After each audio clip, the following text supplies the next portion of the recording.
하나님께 나아가는 자는 반드시 그가 계신 것과 또한 자기를 찾는 자들에게 상 주시는 이심을 믿어야 합니다.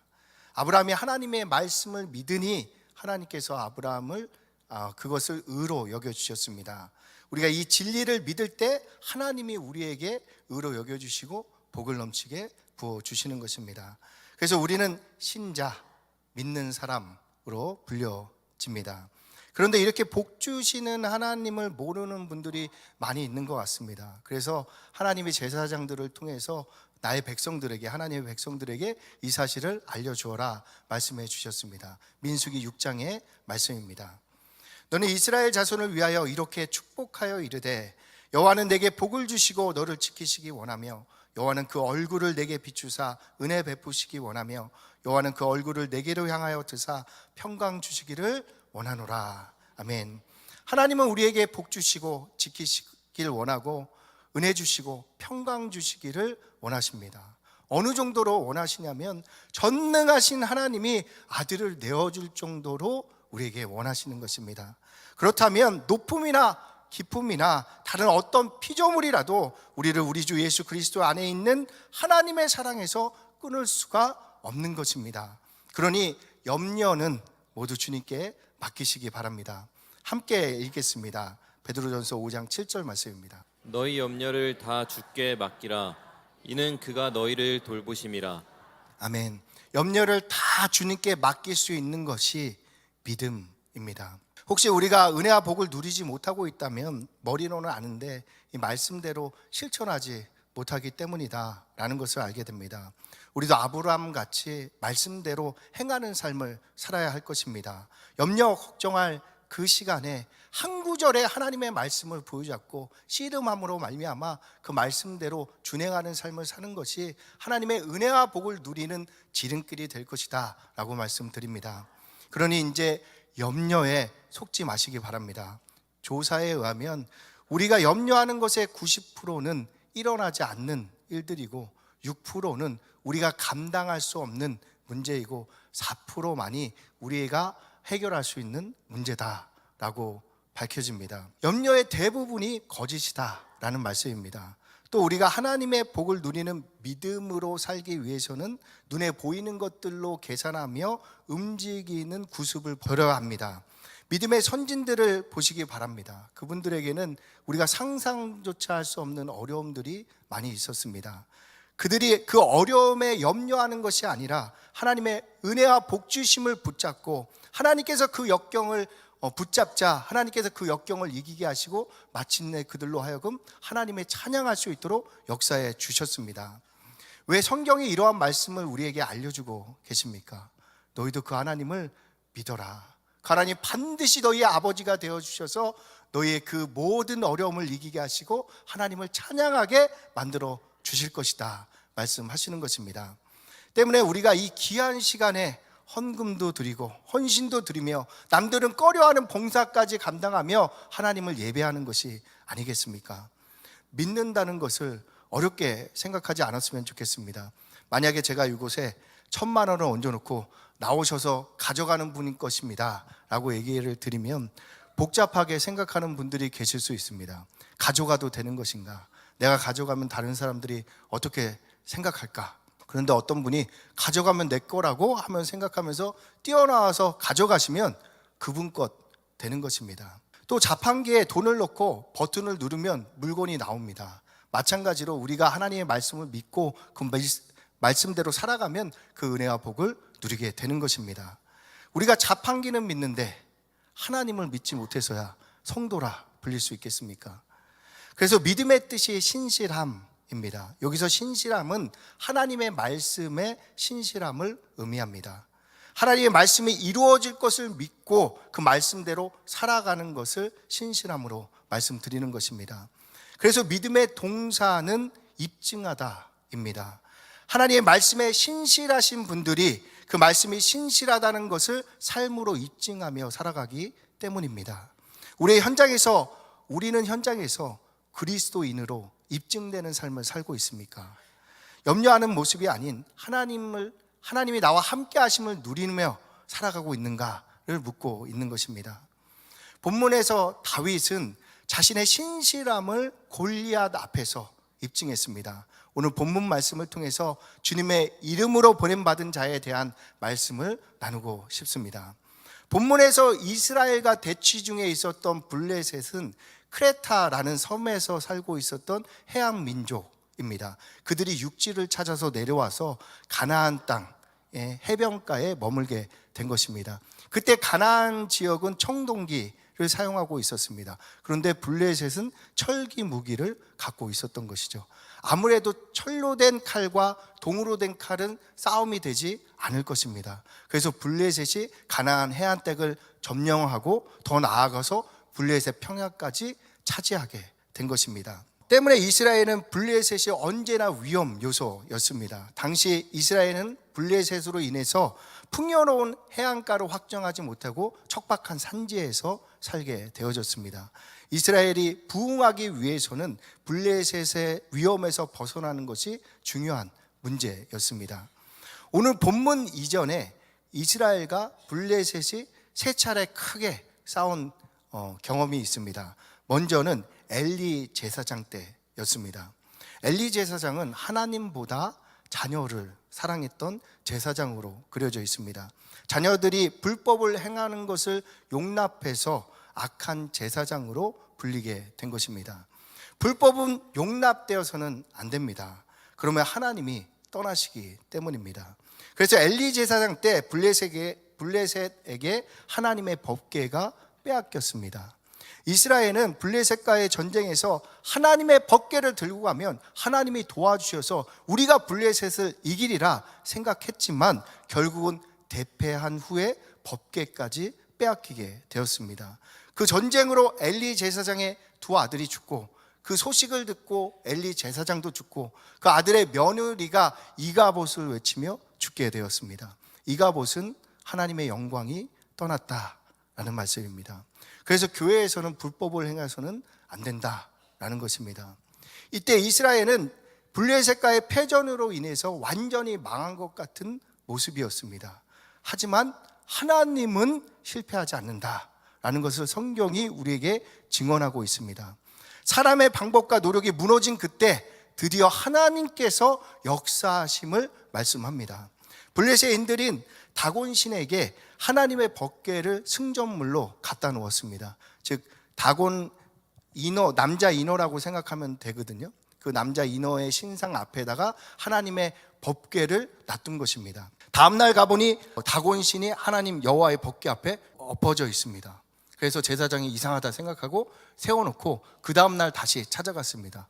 다음 날 찾아갔더니 다곤의 신상이 엎어진 것뿐만 아니라 목과 팔이 분리되어 있었습니다.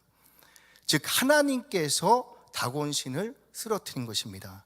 제사장이 다시 세워놓고 가도 하나님께서 역사하시니 하나님의 놀라우신 일이 블레셋 가운데 퍼지게 소문이 나게 되었습니다. 그때 하나님께서 블레셋 지역에 전염병을 일으키십니다.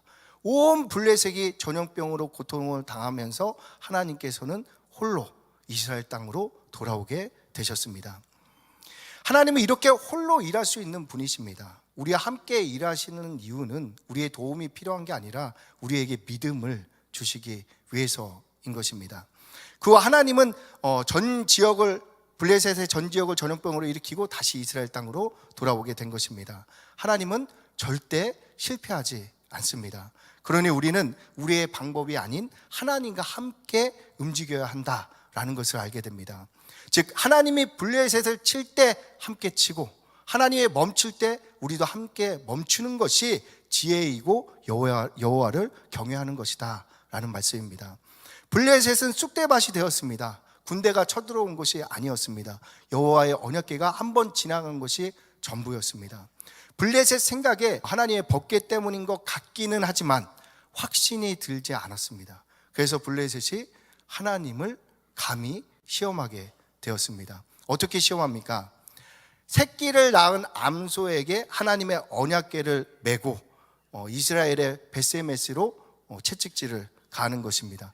그때 그 암소가 베스메스로 향하면 하나님의 뜻인 거고, 만약에 그 새끼를 때문에 이제 떠나지 못하면 이거는 다른 일로 벌어진 사건이다 라고 생각을 하고 베세메스를 향한 암소의 채찍질을 가했던 것입니다. 어떻게 되었습니까? 암소가 울면서 베세메스로 향한 것입니다. 그렇다면 블레셋은 깨달아야 했습니다. 다고는 가짜고 하나님이 진짜다. 그리고 블레셋이 하나님께 돌이켜야 하는 것이 맞지 않겠습니까? 우리는 블레셋과 같이 자기 고집을 버리지 않고 살아서는 안 될 것입니다. 보내진 현장에서 자신의 생각을 주장하는 것이 아니라 하나님의 선한 뜻이 무엇인지 찾고 그 뜻을 이루어 나가는 우리 모두가 되시길 예수님의 이름으로 축원드립니다. 엘리 제사장 때 블레셋과의 전쟁에서 패배한 이후 하나님의 말씀에 철저히 순복하는 세대가 일어났습니다. 사무엘의 세대입니다. 그래서 사무엘 때도 블레셋과의 큰 전쟁이 일어났는데 그때 하나님께서 역사해 주심으로 말미암아 유다와 에브라임 산지를 회복하고 이스라엘의 많은 지역들을 얻게 되어졌습니다. 하지만 블레셋을 완전히 멸하지는 못했습니다. 남아있는 블레셋이 지속적으로 위협했기 때문에 이스라엘로 하여금 선지자가 아닌 왕을 요구하게 만들었습니다. 그래서 왕이 된 자가 사울 왕이었습니다. 이 사울 왕 2년차 때 다시 블레셋이 이스라엘과 믹마스에서 전쟁을 벌이게 되어집니다. 하나님께서 은혜를 부어주셔서 당시에 사울 왕과 요나단 2명 외에 철로 된 칼을 들고 있는 사람이 이스라엘 땅에 없었는데도 불구하고 이스라엘이 대승을 이루게 역사해 주셨습니다. 블레셋은 전쟁을 멈추지 않고 오늘 본문에서 다시 이스라엘로 쳐들어온 것입니다. 블레셋과의 네 번째 큰 전투가 오늘 본문의 배경이 되는 것입니다. 이처럼 신앙의 여정은 끊임없는 싸움으로 점철되어 있습니다. 이 여정 가운데 평안을 얻는 길은 전쟁을 멈추는 것이 아닙니다.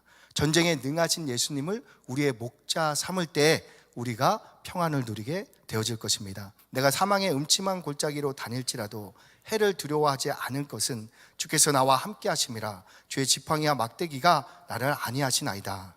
주께서 내 원수의 목전에서 내게 상을 차려주시고 기름을 내 머리에 부으셨으니 내 잔이 넘치나이다. 내 평생의 선하심과 인자하심이 반드시 나를 따르리니 내가 여호와의 집에 영원히 살리로다. 아멘.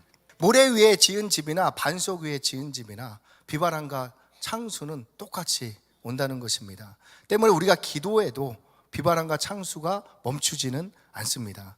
하지만 반석 대신 예수님을 목자로 의지하는 순간 우리에게 몰아치는 비바람은 더 이상 문제가 되지 않을 것입니다. 본문의 블레셋의 골리앗이 이스라엘의 강풍으로 찾아왔습니다. 이스라엘 군대는 골리앗의 등장으로 사기가 완전히 떨어졌습니다. 골리앗의 키가 2m 80 정도 되는 거인이었기 때문입니다. 그 골리앗이 이스라엘 진영 앞으로 나와서 이스라엘 백성들을 도발합니다. 너희가 어찌하여 나와 진연을 벌였느냐? 나는 블레셋 사람이 아니며 너희는 사울의 신복이 아니냐? 너희는 한 사람을 택하여 내게로 내려보내라. 그가 나와 싸워 나를 죽이면 우리가 너희의 종이 되겠고 만일 내가 이겨 그를 죽이면 너희가 우리 종이 되어 우리를 섬길 것이니라. 단시 전쟁은 선봉장의 싸움이 승패에 영향을 주었습니다. 때문에 골리앗의 이러한 도발에 맞서서 나아가는 이스라엘 병사가 한 명도 없었던 것입니다. 자신만 죽는 것이 아니라 자신의 만용으로 인해서 이스라엘 나라 전체가 패전할 수도 있기 때문입니다. 그렇게 하나님의 이름이 모욕당하길 40일이 지났을 때 다윗이 이스라엘을 도발하고 있던 골리앗을 보게 됩니다. 다윗은 하나님을 모욕하는 골리앗의 분노가 일어났습니다. 그래서 사울 왕에게 고합니다. 주의 종이 저 블레셋 사람과 싸우겠습니다. 사울이 대답합니다. 너는 저 블레셋 사람과 싸울 수가 없다. 너는 소년이고 저는 용사다. 다윗이 대답합니다. 주의 종이 아버지의 양을 칠 때에 사자나 곰이 와서 양떼에서 새끼를 물어가면 제가 따라가서 그것을 치고 그 입을 벌려서 새끼를 꺼내왔습니다. 주의 종이 사자와 곰도 쳤은즉 살아계신 하나님의 군대를 모욕한 저 할례받지 못한 블레셋 사람도 능히 짐승의 하나와 같이 칠 것입니다. 여호와께서 저를 사자와 곰의 발톱에서 건져내셨은즉 저를 저 블레셋 사람의 손에서도 능히 건져낼 것입니다. 다윗 왕은 사울 왕이 갑옷을 주었지만 그 갑옷까지도 거절했습니다. 그리고 막대기와 물매를 들고 블레셋 사람에게 나아가는 것입니다. 양을 지키는 목동의 모습 그대로 다윗이 블레셋 앞으로, 골리앗 앞으로 나아갔습니다. 뒤에서 다윗의 모습을 보는 사울이 혀를 찼을지 모릅니다. 뒤에서 다윗을 지켜보던 다윗의 형제들이 비난했을지도 모릅니다. 뒤에서 주저앉아 있던 이스라엘 군대들이 어이가 없어 했을지도 모릅니다. 아무도 기대하지 않는 가운데 다윗이 목동 그대로 골리앗 앞으로 나아가는 것입니다. 하나님은 지금도 이와 같은, 다윗과 같은 한 사람이 우리 가운데 일어나기를 바라보고 계신다라는 말씀입니다. 자신의 신과 능력이 있기 때문에 맞서는 것이 아니라 자신에게 능력이 없어도 주의 이름으로 일어나서 하나님의 말씀을 쫓는 다윗 같은 한 사람이 일어나기를 하나님은 기대하고 계신다라는 말씀입니다. 주변 사람들의 생각이 중요한 것이 아닙니다. 우리에게 주어진 인생 한 번뿐입니다. 다른 사람들로 인해서 우리의 인생이 망쳐서는 안 될 것입니다. 한 번 주어진 인생입니다. 사람 눈치 보는 것이 아니라 멋지게 하나님의 뜻에 순종하며 살아봐야 되는 것이 아니겠습니까? 그렇게 살아계신 하나님이, 그때 살아계신 하나님이 우리의 아버지 되심을 다윗같이 증거하는 삶을 살 수 있도록 역사해 주시는 것입니다. 그리고 오늘 본문의 내용입니다. 세 번역으로 함께 교독해 보겠습니다. 블레셋 사람이 다윗에게 너가 나를 개로 여기고 막대기를 가지고 나왔느냐? 내게로 오라. 내가 너의 살을 공중의 새들과 들짐승에게 주리라. 블레셋 사람들에게 답합니다. 너는 칼과 창과 단창으로 내게 나아오거니와 나는 만군의 여호와의 이름 곧 내가 모욕하는 이스라엘 군대의 하나님의 이름으로 내게 나아가노라. 오늘 여호와께서 너를 내 손에 넘기시리니 내가 너를 쳐서 내 목을 베고 블레셋 군대의 시체를 오늘 공중의 새와 땅의 들짐승에게 주어 온 땅으로 이스라엘의 하나님이 계신 줄 알게 하겠고 또 여호와의 구원하심이 칼과 창에 있지 아니함을 이 무리에게 알게 하리라. 전쟁은 여호와께 속한 것인즉 그가 너희를 우리 손에 넘기시리라. 이처럼 신자는 문제 앞에 두 가지 모습으로 나타납니다. 두려워서 떠는 이스라엘 백성의 모습이거나 골리앗 앞에 강하고 담대히 나아가는 다윗과 같은 모습으로 드러나는 것입니다. 오해할 수 있는데 둘 다 골리앗을 이길 능력은 없었습니다. 하나님을 믿느냐 믿지 못하느냐만 있을 뿐입니다. 또 골리앗을 만나지 않게 해달라 기도해도 소용이 없습니다. 하나님께서 우리를 골리앗 앞으로 끌고 가시기 때문입니다. 때문에 신자는 굴복의 방향을 결정해야 합니다. 골리앗 앞에 굴복할 것인가, 하나님께 굴복하실 것인가 말씀입니다. 골리앗 앞에 굴복하면 그들의 압제 아래 살게 될 것입니다. 빼앗기고 눈치 보고 끌려다니는 삶을 살게 되는 것입니다. 내 시간이 없고 내 자유가 없고 평안이 없습니다. 철저히 세상과 맞추어 살아야 하고 사람 눈치를 보며 살아야 하는 것입니다. 한 청년에게 대기업으로 이직할 수 있는 기회가 찾아왔습니다. 첫째 주에 묻습니다. 현재 직장 상사에게 미리 이직에 대해서 상담을 해야 할까요? 그 상사가 해코지하면 이직의 어려움을 겪을 수 있기 때문입니다. 그래서 하나님께 맡기고 같이 기도합시다 라고 전했습니다. 둘째 주에 묻습니다. 이직할 곳에 차장님을 만나봐야 하겠습니까? 그분이 힘써주시면 이직에 도움이 될 거라 생각한 것입니다. 그래서 함께 기도하자라고 전했습니다. 셋째 주, 넷째 주에도 같은 물음을 물었습니다. 그래서 대답을 했습니다. 하나님께서 붙여주시면 대기업 회장이 막아도 붙을 것이고 하나님께서 떨어뜨리면 대기업 회장이 붙이려고 해도 떨어지게 될 것입니다. 지금 사람 눈치 보면 평생 사람 눈치 보며 살 것이고 지금 하나님의 인도를 받으면 평생 사람 눈치 볼 필요 없는 강하고 담대한 삶을 누리게 될 것입니다. 이것은 자매님의 결단에 달려 있습니다.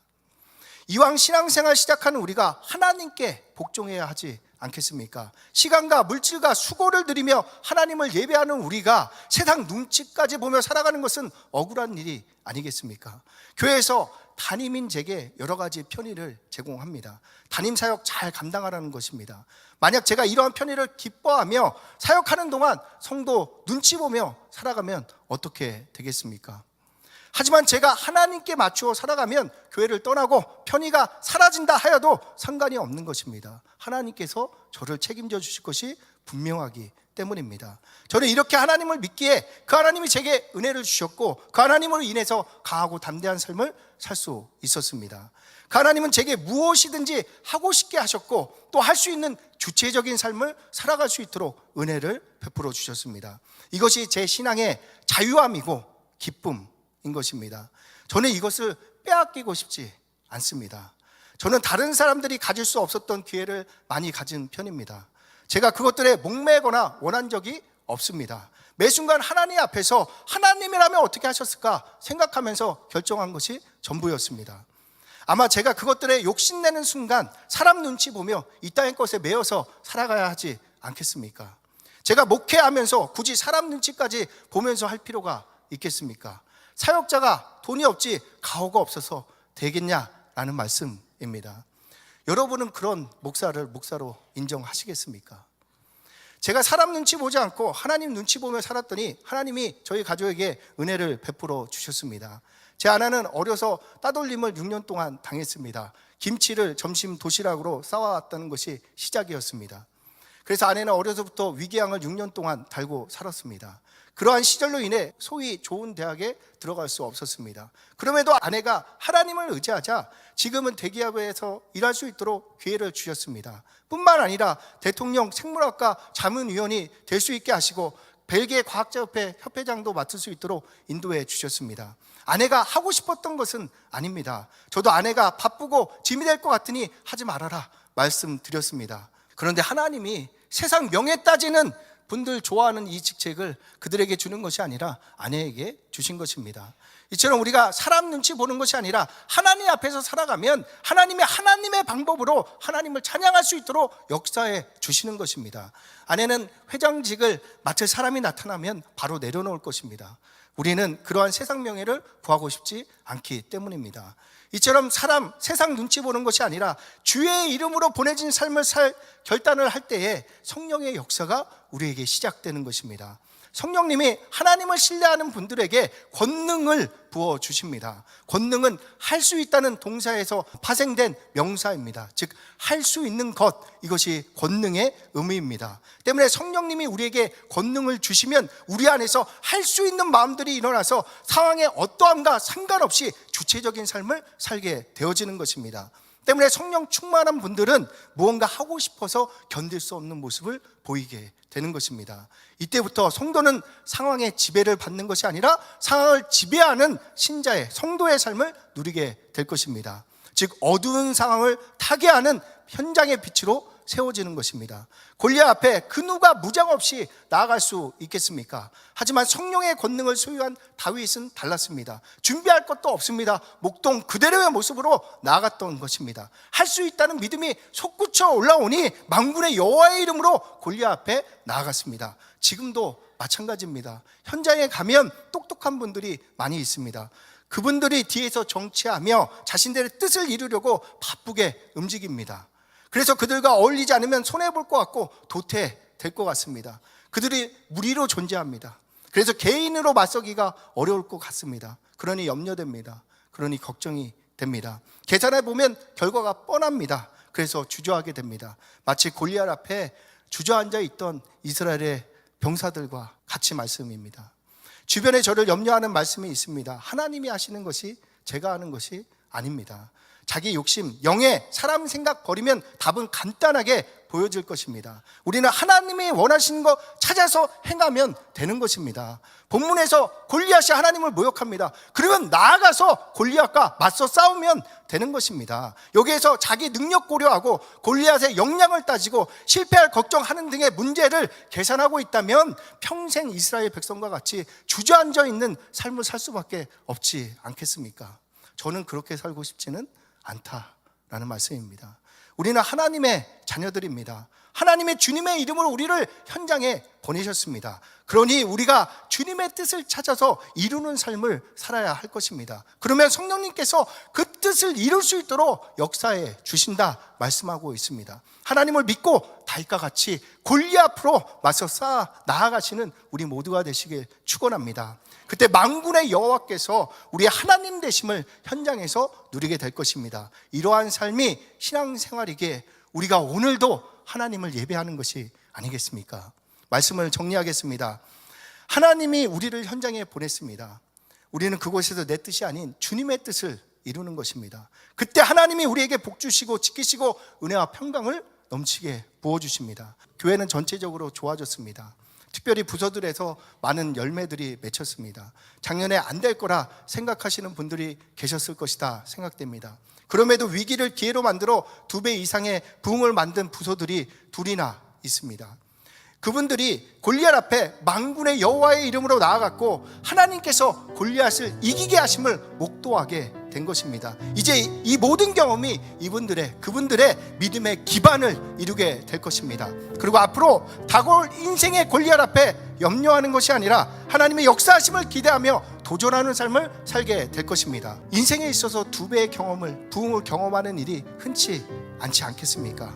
2025년 골리앗 앞에 눈치 보며 머물러 있는 이스라엘 백성이 아니라 다윗과 같이 신앙생활을 하고 싶은 분들은 하나님을 바라보시고 25년 사역에 동참하시길 바랍니다.